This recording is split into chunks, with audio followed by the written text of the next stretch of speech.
Do you think that this president's pressure on the Fed has been appropriate in this administration? I think that the president has a policy disagreement with the Fed. He says what he thinks the Fed should be doing, and I think that he's been proven right by the data. And so I think that the Fed wasn't really responding to data the way it should have been.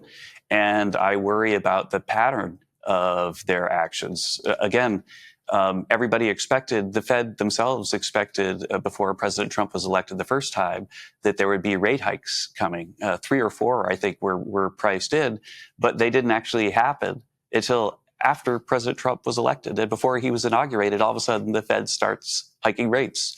But they didn't do it, when President Obama was there. And so I think that the partisan pattern of the actions of the Fed over the last few years should be disturbing to any neutral observer.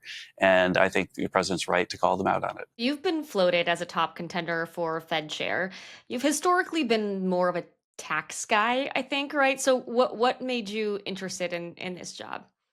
I think that people gossip about who's going to get what job, but I can tell you that Secretary Hassett and President Trump are looking at a long list of names and deciding who's best for the job. And if the president were to choose me, then I'd be happy to talk to him about it. If you were to be interested in that role, I mean, what do you see as an independent Fed, and how would you approach that job?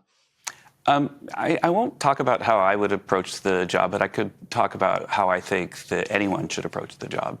And Yeah, I what think does an that independent Fed look an like? What is independent the Fed appropriate role? is very transparent.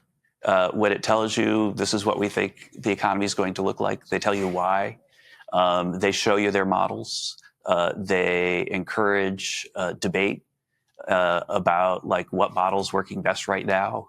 They look at their errors and talk about why they made them, and do that in front of the public. So the wisdom of crowds can also affect the wisdom of the Fed. And so I think that the Fed is still kind of this thing that's like the Wizard of Oz behind the curtain, and that is something I think in today's age should change.